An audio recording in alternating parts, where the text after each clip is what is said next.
go to sleep. Baby, I should go to sleep.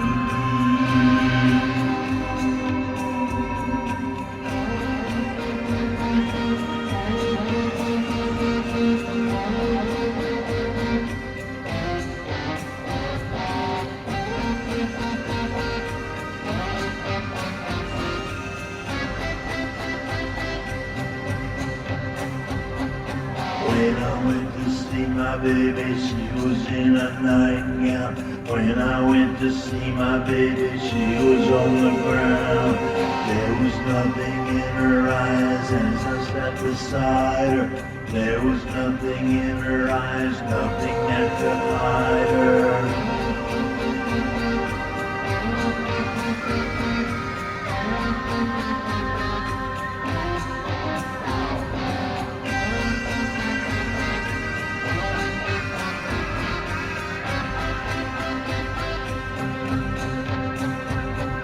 She was singing in her sleep and she was looking at me. She was singing in her sleep and she was singing sadly. There was something in her voice, something I was sensing. There was something in her voice, something that was missing.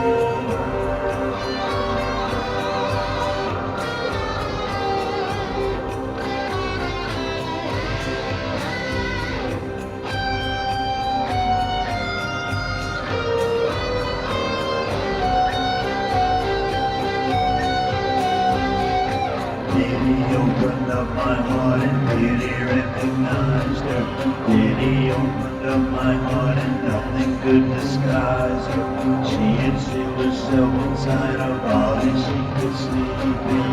She had sealed herself inside and nobody could see in.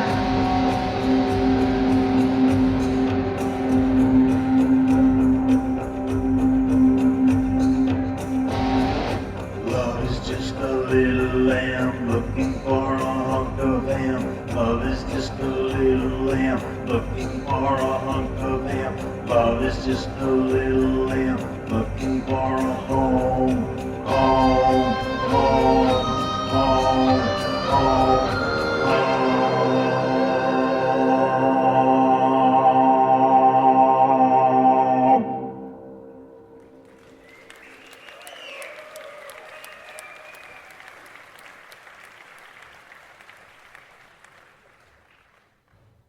Hi, everybody. It's me, Randy, singer for the Residents. This is Chuck over here on keyboards.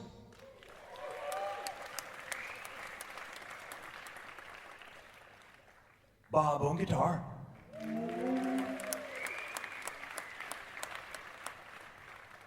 Now, I'm sure all of our longtime fans out there remember that there were always 4 of us.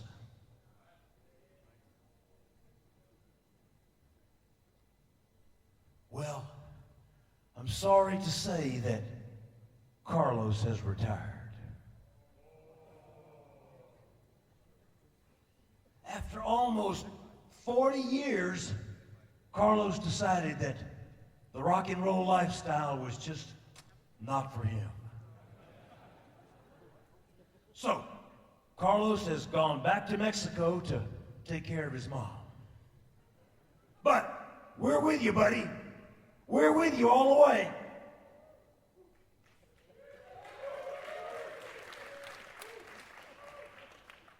Okay, so we wanted to invite all of you people into our little living room here so we can play a few songs for you and tell you a few stories. Now, some of these stories are kind of spooky. So, get ready. Here is the first one. It's called the talking light. Uh-oh. Catch it. Uh-oh. Uh-oh. Catch it.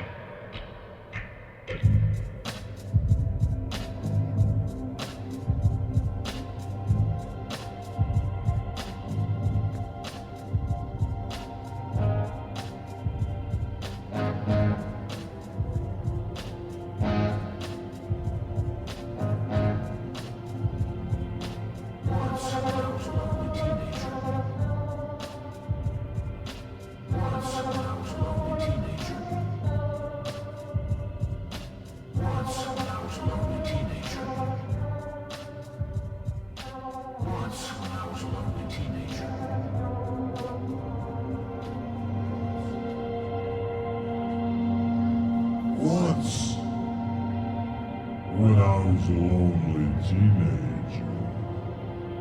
Once, when I was a lonely teenager.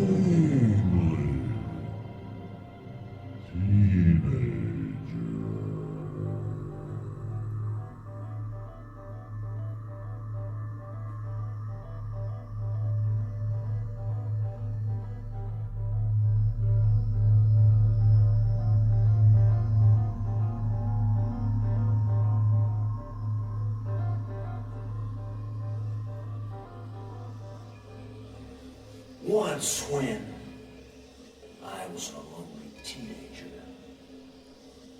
I was out walking by myself and wandered into an unfamiliar area. The land was badly eroded, and as I looked up a small ravine, I saw a little cottage that appeared to be deserted. I noticed a weathered piece of paper stuck to the door and became curious as to what it said.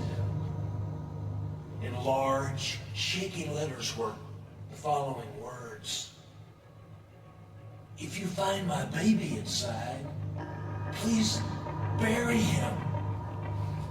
Startled, I took the note off the door and continued to read.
Cannot stay here no more.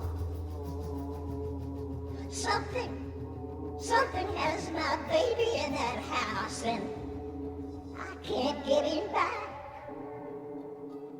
There is some kind of light surrounding reach my hand in and grab my baby, it burns me. But it don't seem to be hurting him none.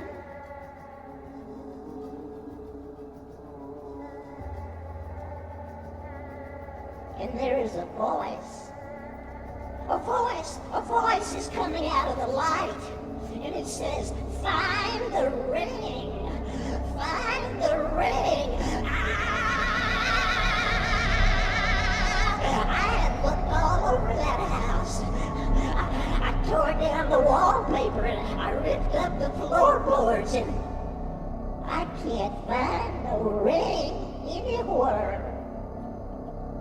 And now, I am so tired. I am so tired. I don't know what to do except go and look for help. But I might not be able to make it back to my poor baby.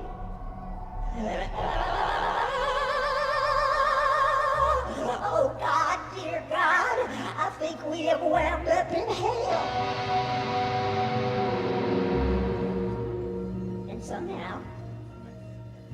Somehow I get the feeling it must be my baby's fault. But I don't know what he's done to deserve this.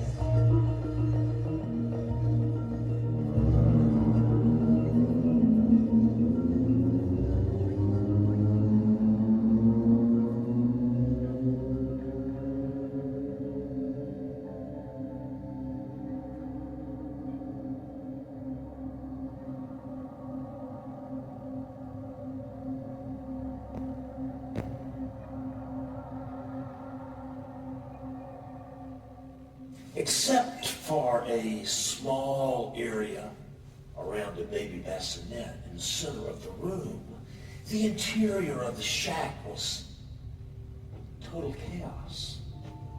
After working my way through the jumble of broken furniture, loose floorboards, and other rubble, I finally reached the side of the oddly spotless and pristine bassinet, covered by a clean white blanket. Filled with apprehension, I removed the cover, revealing the perfectly formed skeleton of a baby, clutching a wedding ring in its right hand.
After scratching a shallow hole in the dry dirt of the ravine, I was about to dump the pitiful basket of bones into it when I noticed some words engraved on the ring. Deeply disturbed but compelled to continue, I brought the ring closer to my eyes and made out the words, "A mother's love erases rages. A mother's rage erases but the rest was scratched out. Overwhelmed by feelings of fear, disgust, and confusion, I threw the ring and the baby skeleton into the hole. I quickly covered them with dirt and ran home.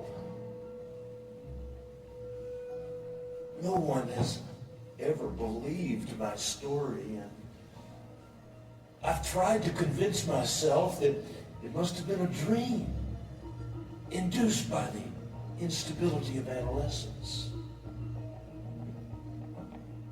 I take comfort from that thought.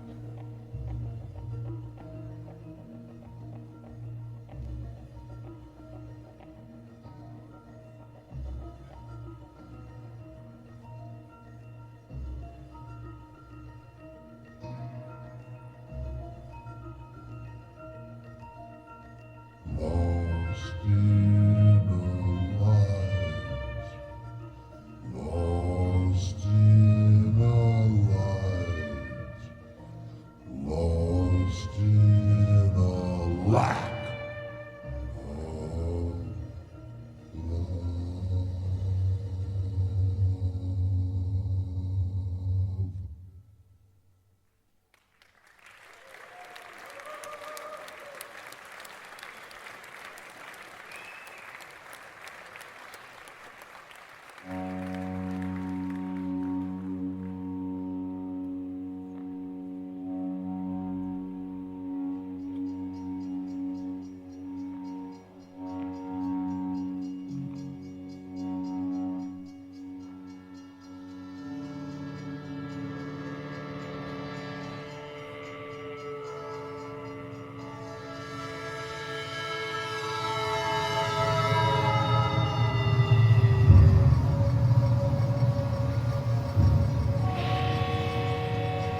6 more miles to the graveyard. Leave the best friend I ever had.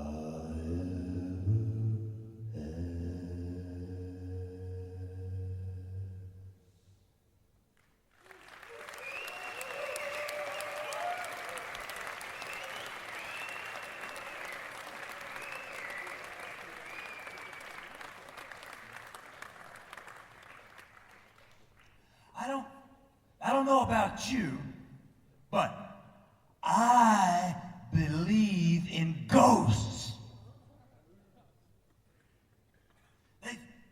They've always been there, my whole life, under the beds and in the backs of the closets.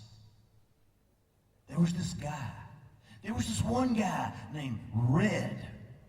He was a construction worker guy that I worked with on a 12-story building one time. And one day, all of a sudden, beep, Red fell off the building. And I found his body, all rearranged in a weird kind of a way. And after that, whenever I went up somewhere really high, like the top of the Empire State Building or the edge of the Grand Canyon, Red would suddenly appear. And he would talk to me in this really sweet, soothing voice and try to get me to jump. And then there was another time when this big, huge, glowing ball just landed on top of my head when I was stuck in quicksand in Crossett, Arkansas. And inside of this big, giant, glowing ball were worms and bugs and snakes and the cut-off head of a train conductor. It was really weird in there. But the worst of all are the mirror people. The mirror people. I'll tell you more about them later.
Executing those who had abandoned the truth. Then four faces appeared around the sides of a sphere, spinning over a throne made of amber and gold. The ball was covered with eyes. And as it started to rise, God commanded the clerk to take me back to the dirt.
that no one ever did before.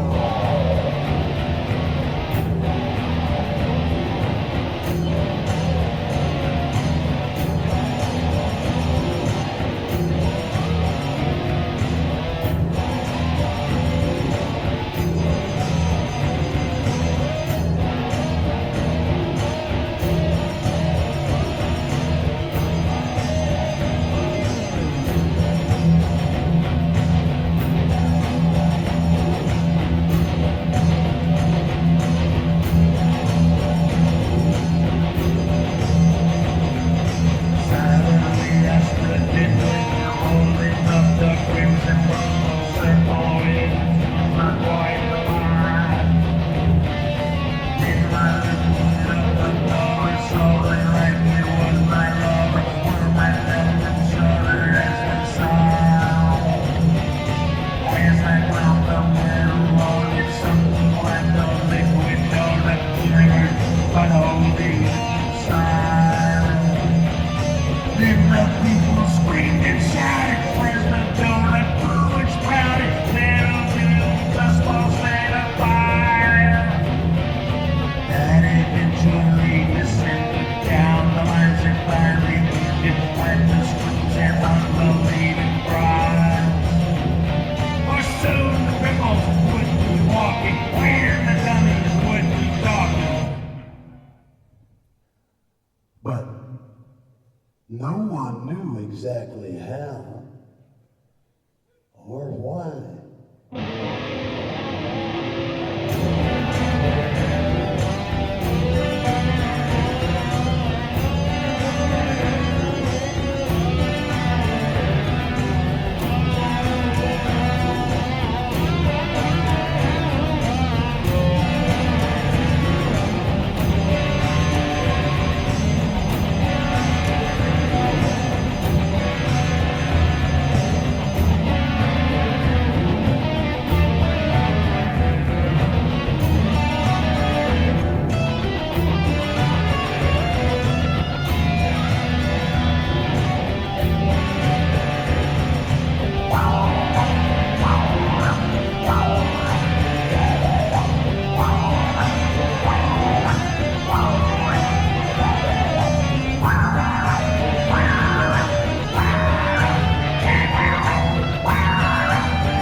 The mirror people.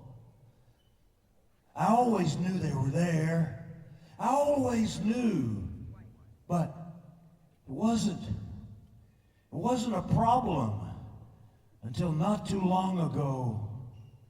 I was in the bathroom shaving, and the room was all steamy, and the mirror was fogged up.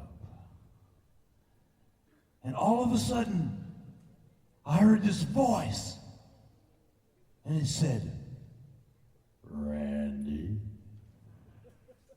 Randy, I want you."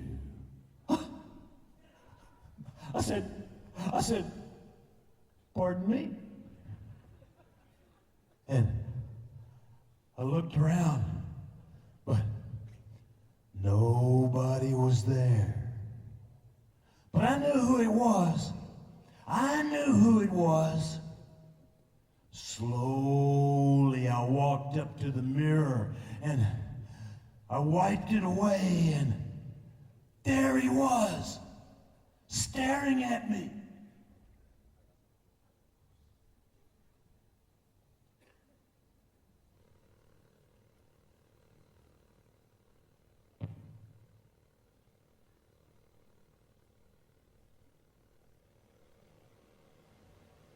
Is that really you?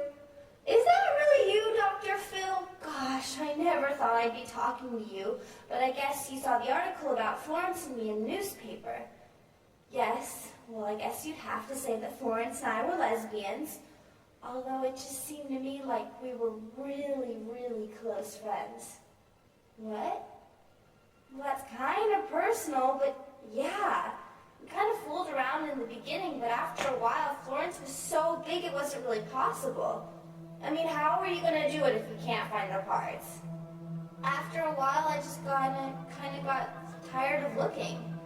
But it really didn't seem to matter. It just kind of became something we didn't have to worry about.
Spiritually, and the closer we became, the more I wanted to make her happy.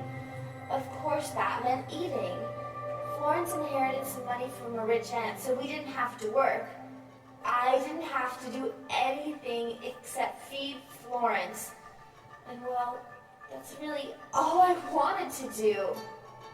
It just gave us so much satisfaction to feed her gallons of ice cream and hot, buttery popcorn and several chickens in one sitting.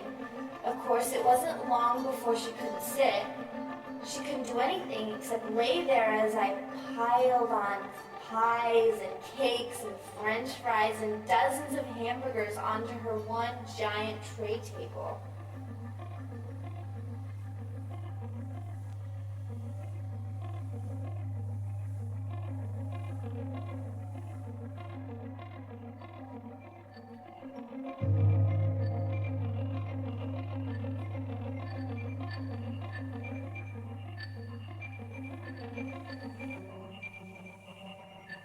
Love, love, love, love, love, love, love, is good. Oh, what a relief it is. Wow, wow, this is. Oh, what a relief it is.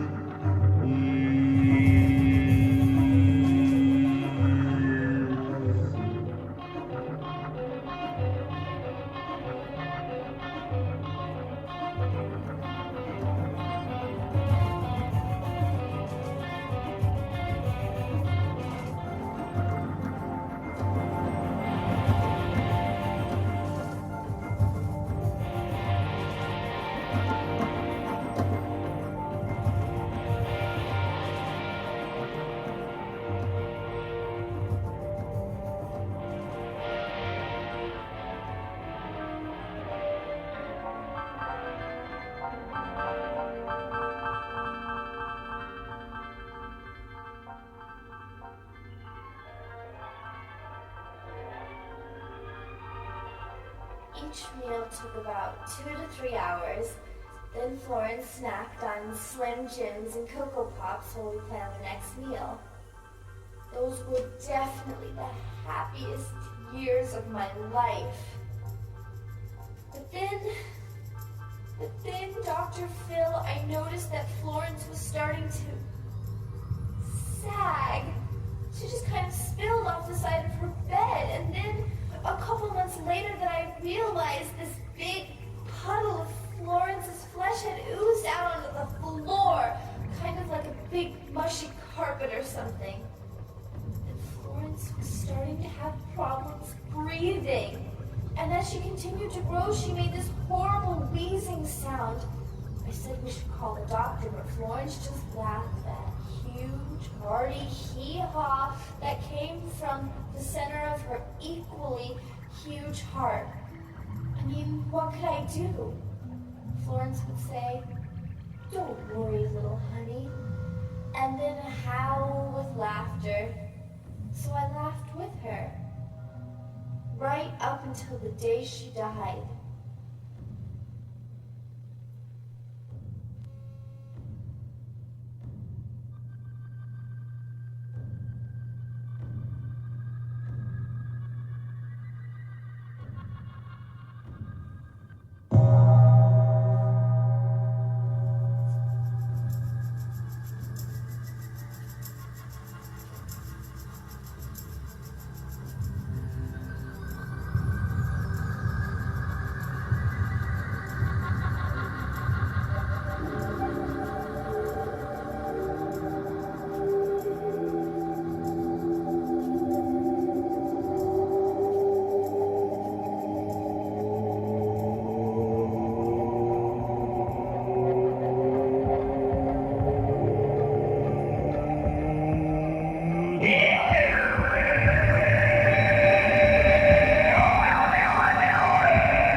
I guess I could see it coming.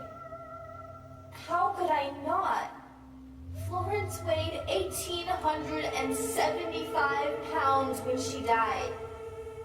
A few months before she passed, my friend's huge pool of flesh covered the entire room, wall to wall, 3 feet deep.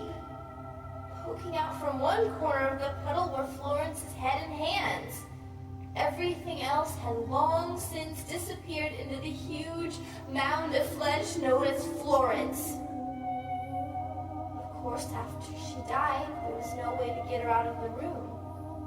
And I simply would not allow them to cut Florence up into 15 or 20 portable chunks like the mortician suggested. I mean, I couldn't bear to just see my best friend reduced to slabs of meat and hauled out into a refrigerated truck.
instead. And it wasn't easy as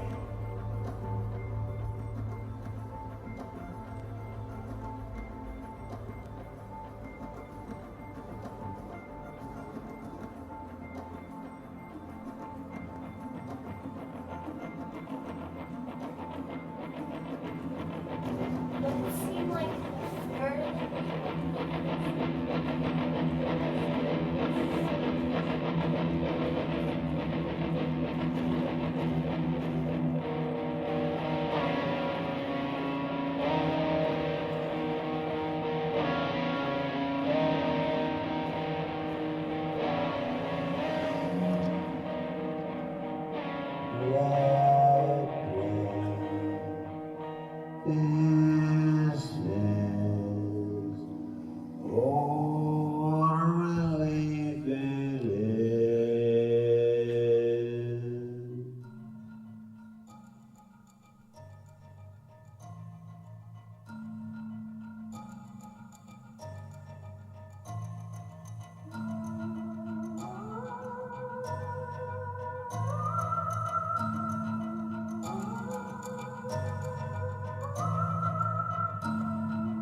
thoughts of all those fingers peeling seeds and leaving them to mold among the women watching me.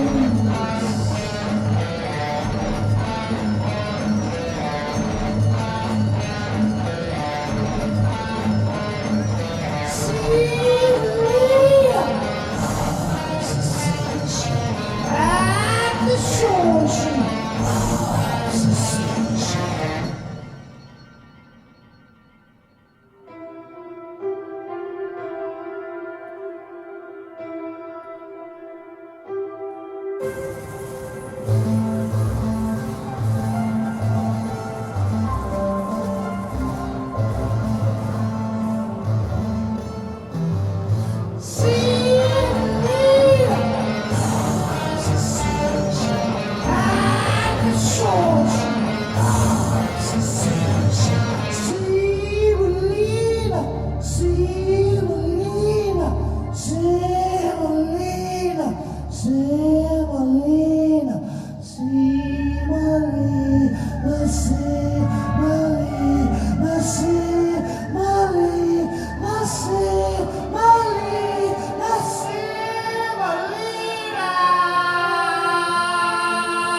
Mr. Cuckoo has fallen asleep.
once I went to Barstow, then I went to beer.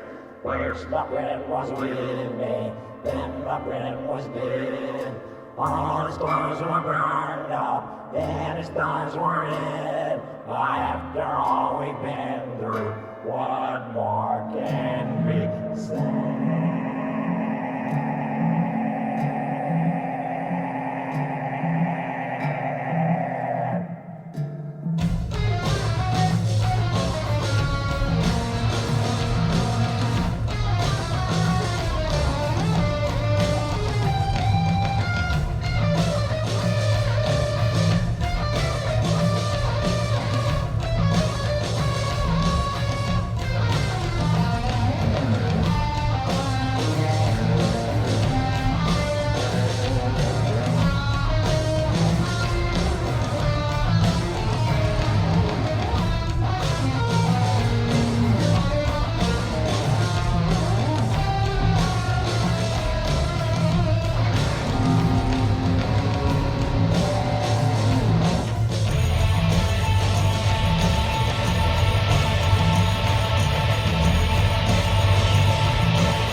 Once I went to Barstow, then I went to bed. First my friend was with me, then my friend was dead. All his clothes were burned out, then his eyes were red. After all we've been through, what more can we say?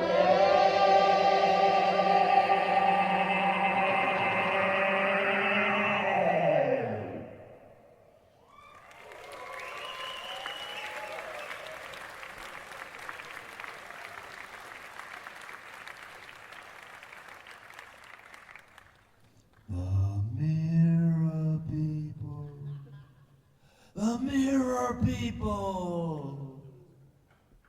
They have their rules. They have their rules. And one of their rules is if you walk up to the mirror and you look right at them, they don't talk. They don't say a word. And another rule is if there's somebody else, anybody else in the room, they don't talk. But they're there. They're there. And they want you. They want to become you. My wife is one. My wife, Bonnie, she's one. That's why I sleep in the garage now. Once when I was a kid, I walked into a barber shop and I sat down in that big chair and I looked around at all those mirrors and I got so freaked out I just jumped. And it made the barber stab himself in the cheek with his scissors. After that, my mom always cut my hair.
unseen sister protects.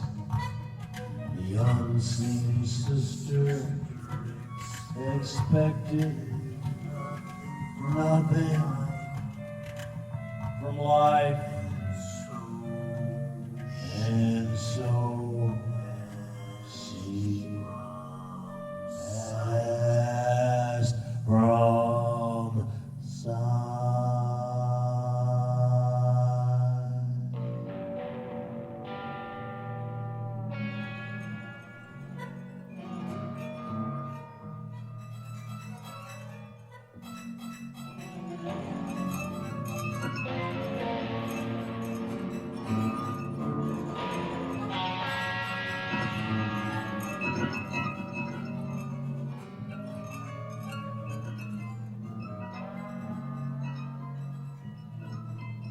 When I was very young, I had a twin sister that no one could see but me. We lived in a farm without any neighbors, so she was my constant companion. For some reason, she liked to play tricks on my mother. These tricks were often mean, and even though I didn't, I usually got the blame, I was unable to stop myself from helping her.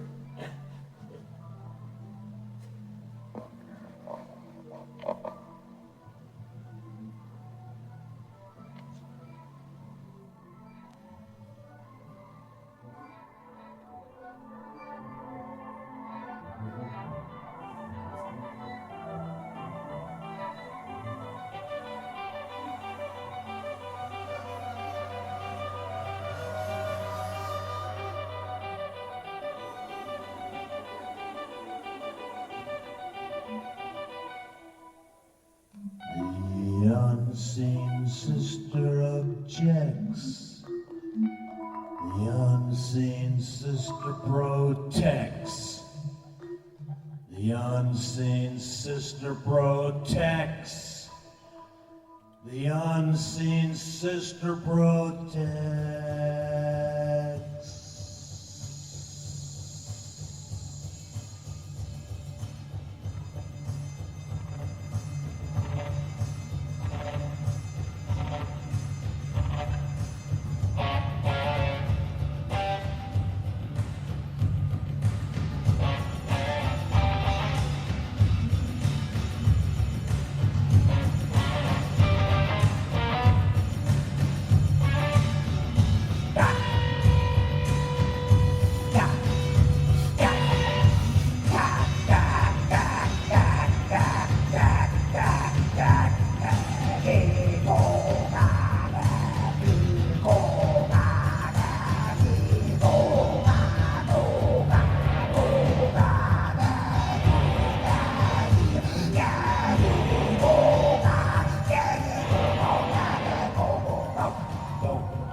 Once, when we were playing under the kitchen table where my mother was sitting shelling peas, I grabbed her leg and said I wanted to play horsey as my sister placed a loop of clothesline around her ankle. Mother said no, and then she got up from the table, walked 2 steps, and tripped as she reached the end of the rope. As my mother fell, she knocked a boiling pot off the stove. It fell on her head. Even though it was July, she was cooking pasta in the shape of little green Christmas trees because it was my favorite. Mother's face was no more than 6 inches from mine as she screamed, jerked away the pot, and revealed her red bubbling face, covered with little green Christmas trees.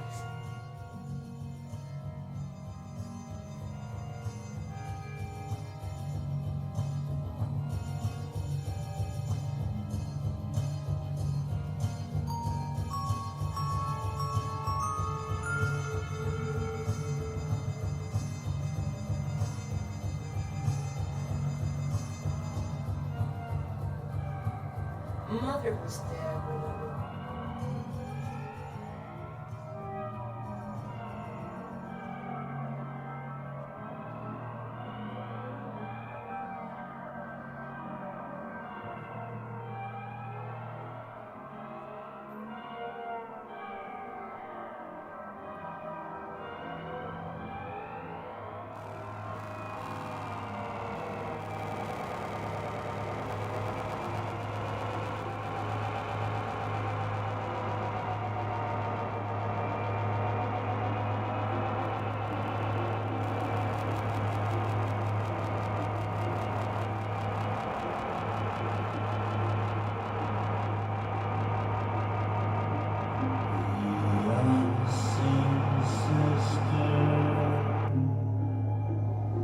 The unseen sister, the unseen sister, the unseen sister.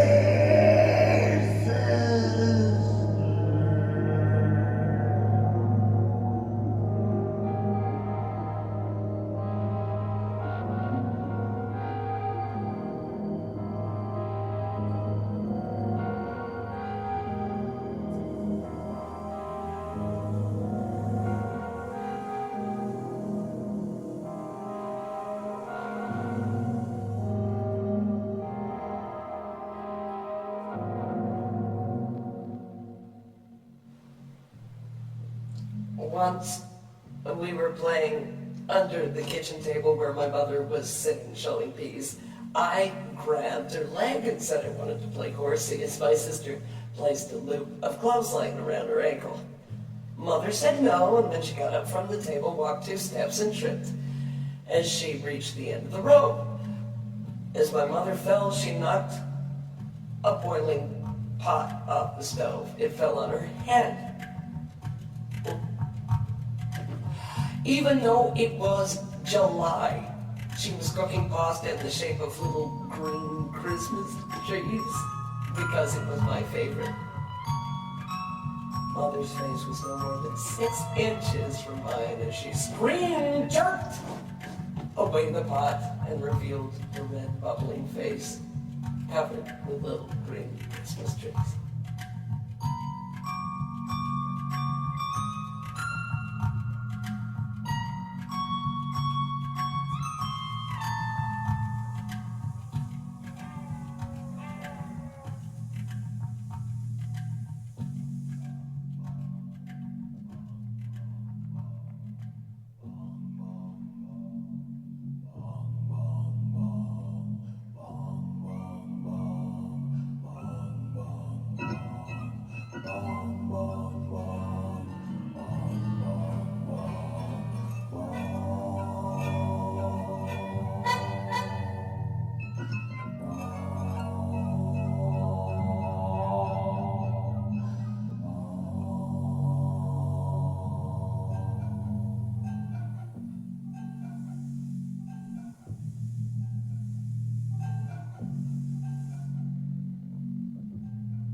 Mother was dead when I woke up. Several years later, my father said that she'd become tangled in the cord of a toaster and electrocuted herself as she stumbled around the room screaming in pain. I had a goldfish that died one time too.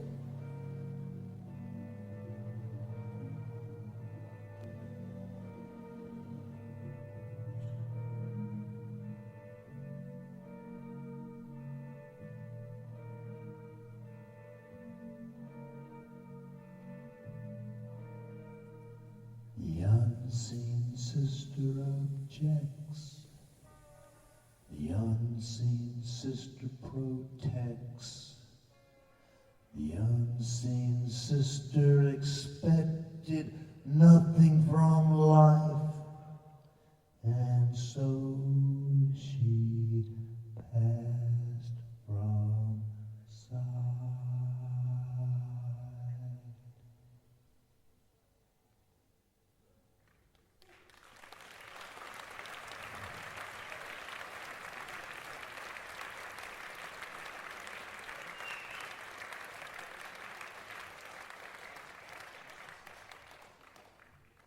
The mirror people, the mirror people.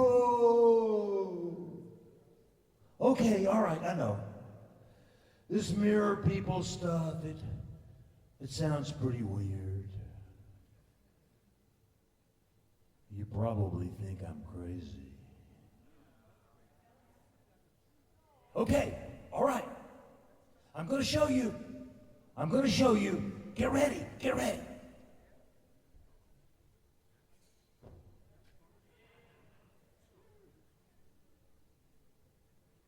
It's a mirror. Mirror on the front. Mirror on the back. Okay, all right. Get ready. This is gonna be kind of dangerous. I don't think it's gonna be too bad for you, but I'm gonna look in this mirror and show you. Okay.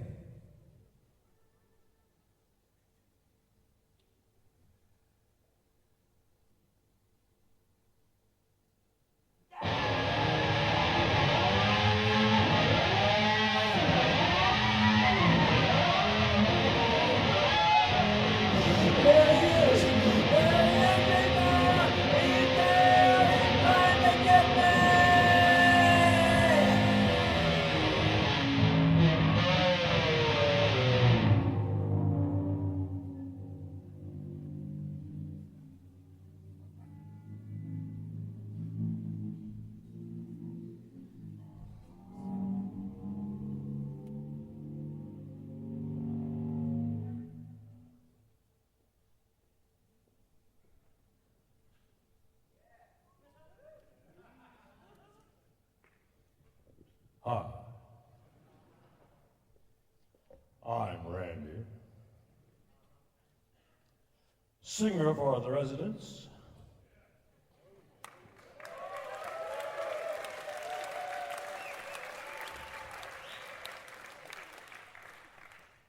This is Chuck on keyboards.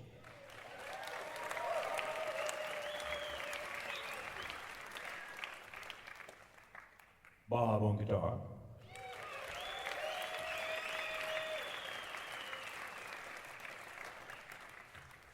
Fuck Carlos. Guy was an asshole. Okay, all right, so now we have a few more songs for you.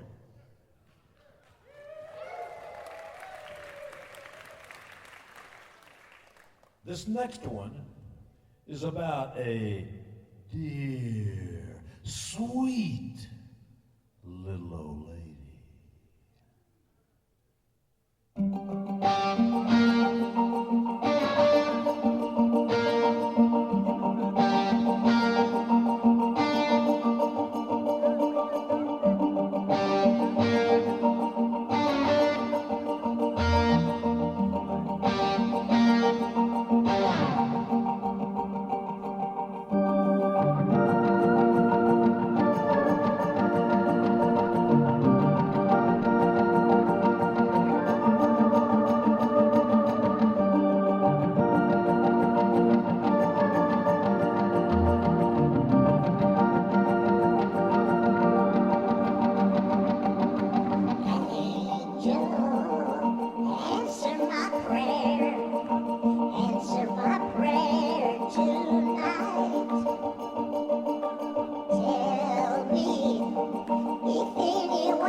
just how much I am scared. I might murder myself.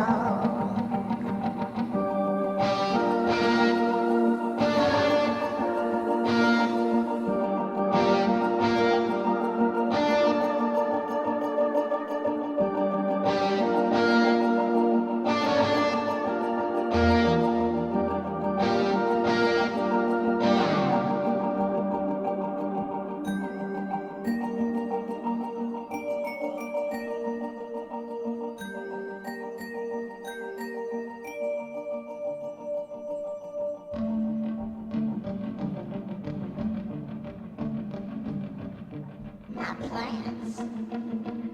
My plans. If I do it, who will take care of my plans? Maybe Martha. She sent a card on Mother's Day, and she has a philodendron and 3 ferns. They look terrible, though. They look terrible, just like her house. She never dusts her leaves. What about Berta? She's been married 3 times. How could she possibly take care of orchids? And if I do it, how long would it be before they noticed?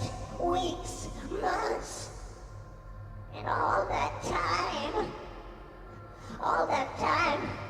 my poor orchids being eaten by those aphids. I know why they ignore me. It was a long time ago. But they still hold it against me. He was old. And he could barely hop around.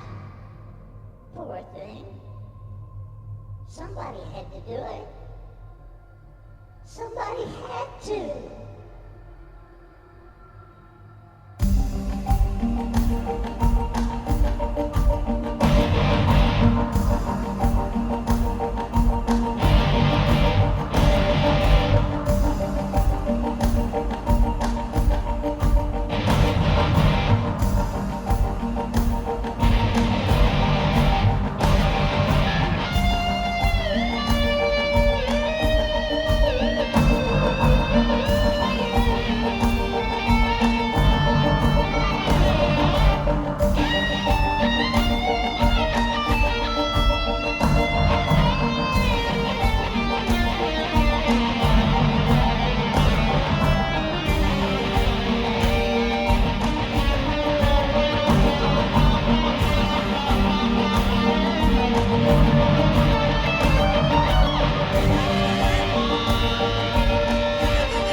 Answer my prayer and tell me if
snake eyes and hair bites at night. Like a corpse in the sunshine, or eyes in a fight.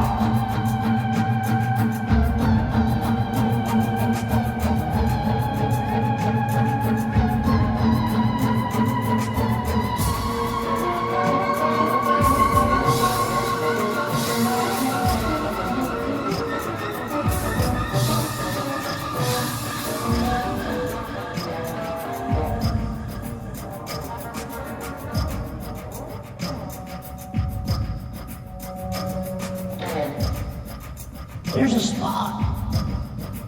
There's a spot of my blood. No. Maybe it was Macaroni. Macaroni, honey. Doilies. Where have all the doilies gone? Roses will wither and die, along with the lace and the lines. Nothing is nicer than death, and matching the bed and the past. He hated me. And hate is hot. And hate is white. How long you never respect for him? Not even a stain. Only we look up to. Lacking all respect for him. I'm blacking out the specks of decent thoughts that linger in me. Leaving only one calm, peaceful white swans silently flying through the snow, looking down at the bleached bones of a noble knight who died trying to save his lady, his luscious lady. She wanted to bring her man milk in the moonlight, but it was too late. It was too late. It was too late. He said,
make me dirty, please.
the bleeding lips of a youth who lay on his dying bed at the close of day. Darkness hovered above his head as the shadows of death grew thick like lead. He thought of his home and his family that night as the cowboys gathered to watch him die.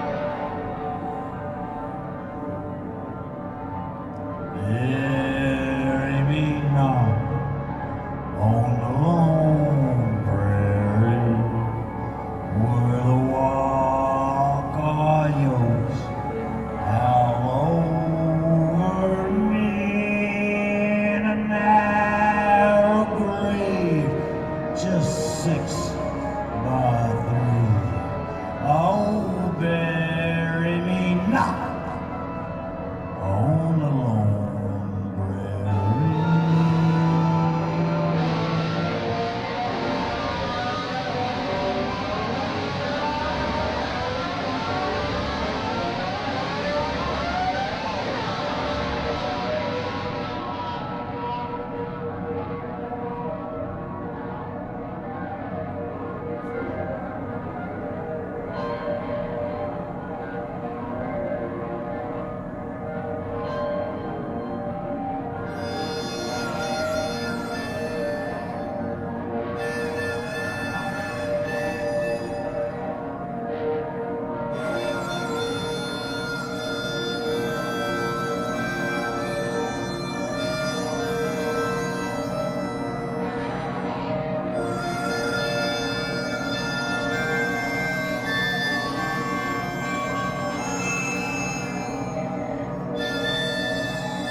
his voice stopped there.